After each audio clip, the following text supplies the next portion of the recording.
દરેક નીતિની સામે કાયદાની રીતે ઊભો રહેતો SSK ન્યૂઝ ચેનલ। સુરતમાં હાલ કારમી ગરમી પડી રહી છે, ત્યારે ઉધના વિસ્તારમાં પીવાનું પાણી ગંદુ આવી રહ્યું હોય, જેને લઈ લોકોને રોગચાળો ફાટી નીકળવાનો ડર સતાવી રહ્યો છે। સુરત મનપા મોટી વાતો કરે છે, પરંતુ હાલ પડી રહેલી કાળઝાળ ગરમીમાં લોકોની પાલિકાને કંઈ પડી ન હોય તેમ ઉધના ઝોન વિસ્તારમાં આવેલ સંજયનગર રોડ નંબર 6 માં પીવાનું ગંદુ પાણી આવતું હોવાની સમસ્યા ઉઠી છે।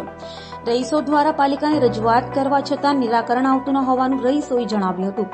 અંદાજિત 600 મકાનોમાં ગંદુ પાણી આવતું હોવાની બૂમો ઉઠી છે, ત્યારે વહેલી સવારે પાલિકાનું પીવાનું પાણી ગંદુ અને કલરવાળું પાણી આવતું હોવાની બૂમો વચ્ચે મહિલાઓમાં રોષ જોવા મળ્યો છે।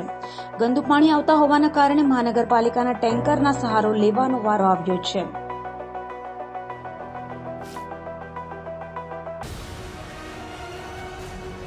દરેક નીતિની સામે કાયદાની રીતે ઊભો રહેતો SSK ન્યૂઝ ચેનલ।